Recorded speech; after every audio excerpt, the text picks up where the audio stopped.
En este video vamos a hablar sobre el entierro de Jesús según las costumbres judías y sobre el manto de Turín en sí, o sea, la tela. La sepultura de Jesús es mencionada en los 4 libros del Evangelio. A continuación leeremos estos pasajes. Evangelio de Juan capítulo 19 versículo 38 al 40 dice: Después de esto, José de Arimatea, que era discípulo de Jesús, aunque en secreto por miedo a los judíos, pidió a Pilato autorización para retirar el cuerpo de Jesús. Pilato se lo concedió. Fueron pues y retiraron su cuerpo. Fue también Nicodemo, aquel que anteriormente había ido a verle de noche, con una mezcla de mirra y aloe de unas 100 libras. Tomaron el cuerpo de Jesús y lo envolvieron en vendas con los aromas, conforme a la costumbre judía de sepultar.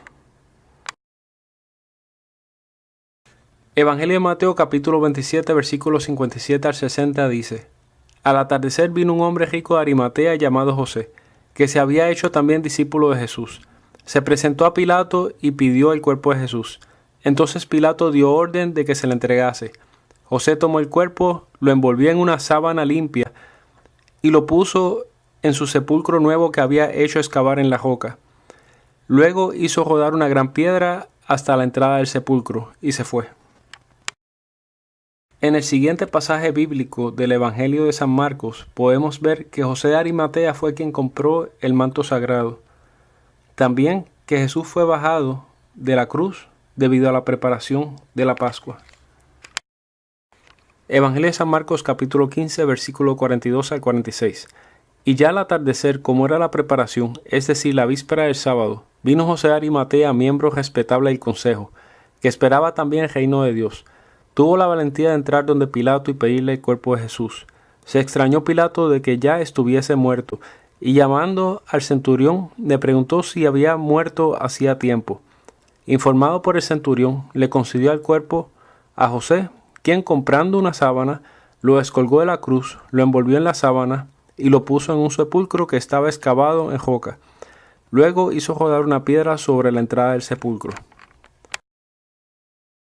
Evangelio de Lucas capítulo 23 versículos 50 al 54.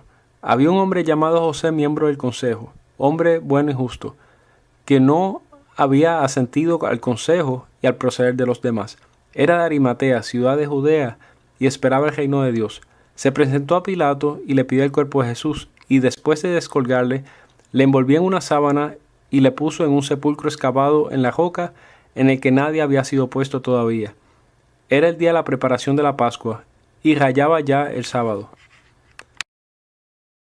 Posiblemente poco después de que Jesús fue bajado de la cruz se le quitó la corona de espinas. También es posible que haya sido bañado, según las costumbres judías.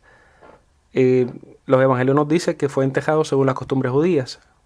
Y también según las costumbres judías no se lava la sangre de vida. Esto está bien documentado, se puede ver The Jewish Way in Death and Mourning, The Code of Jewish Law from the 16th Century para referencias sobre la sangre de vida. También para esto está el capítulo 9 de Génesis, versículo 3 al 4. La sangre de vida es la sangre que se brota cuando alguien muere. Y la sangre que se encuentra en el manto Turín es sangre de vida. También Jesús se le pudo haber puesto el paño en la cabeza que se le conoce como el sudario de Oviedo. Jesús fue cubierto después con el manto y se amarró las extremidades con tiras de lino para ajustar el manto al cuerpo. O sea que el manto estaba rodeando todo el cuerpo ajustadamente. Una vez que Jesús llegó al sepulcro, se le quitó el sudario de Oviedo. Podemos ver en el Evangelio de Juan que hay una tela bien doblada al lado y unos lienzos en el piso. Lo que está en el piso es el manto de Turín, y posiblemente lo que está doblado es el sudario de Oviedo. El sudario de Oviedo. El sudario de Oviedo no estuvo con Jesús, se le quitó antes, porque si no tuviera la imagen de la resurrección. Solo tiene la sangre. El manto de Turín es una tela de lino con patrón de costura de espina de pescado, o herringbone en inglés. A la izquierda está el patrón en general y a la derecha el manto de Turín. Los hilos tienen una torsión en forma de seta y un tejido de 3 pasos a 1 en reversa. El manto mide 4.4 metros de largo y 1.1 metros de ancho. Tiene 38.6 hilos por centímetro hardway y 25.7 hilos por centímetro heftway. Las siguientes personas son expertos en textiles que han analizado el manto de Turín, o sea, la tela. Mechtil Fleury-Lemberg, ex curadora del Museo Abeck, especializado en textiles históricos en Berna, Suiza. Profesor Ettore Morano, director médico del Centro de Microscopía Electrónica en el Hospital de San Andrés de Vercelli, Italia. Gilbert Rice, director del Laboratorio de Técnica Textil de la Universidad de Gante. John Tyler, del Manchester College of Technology, ahora University of Manchester. El patrón herringbone o espina de pescado fue usado por primera vez en los textiles egipcios y en sus trabajos de metal. El Imperio Romano usó el herringbone pattern, ellos lo llamaban opus picatum, para sus caminos o vía pública, alrededor del año 500 a.C. en adelante. Esto le daba mucha resistencia a las carreteras. Después de la caída del Imperio Romano, no se volvió a usar este patrón hasta el Renacimiento.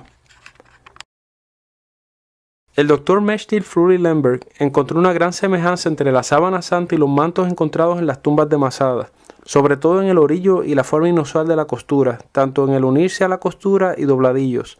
Masada era una fortaleza antigua judía en el sureste de Israel que fue derrocado por los romanos en el año 73 después de Cristo. Dr. Fleury-Lemberg es una autoridad mundial en textiles y un ex curador del Museo Textil Fundación Abeck. Las telas de Masada eran de fina ropa de alta calidad con una torcedura de hilo Z y un patrón de espina de pescado de 3:1, prácticamente el mismo estilo de tela del manto de Turín. Esto nos muestra, le da peso básicamente a que el manto de Turín, que fue comprado por José de Arimatea, se origina del primer siglo. Aquí tenemos textiles de Qumran, del lugar de donde se encontraron los Dead Sea Scrolls. Al igual que los mantos de Masadas, estos textiles se originan de la época de Jesús y tienen un estilo de costura similar al manto de Turín. Aquí tenemos una tela de lino del entierro de Tutankamón del año 1323 a.C., de la colección del Museo Metropolitano de Arte de Nueva York. Esto nos muestra que un manto de lino puede durar milenios, al igual que el manto de Turín ha durado 2000 años, este ha durado 3000 años. En el manto de Turín hay una variación en los importes de fluorescencias en diferentes lotes de hilados, lo que indica de que toda la sábana no se blanqueó al mismo tiempo, más bien se blanquearon los hilos individualmente. Durante la época de Jesús, las bobinas individuales de hilo se blanqueaban y se secaban antes de tejer, antes de armar la tela, produciendo hilos de color variado en la tela.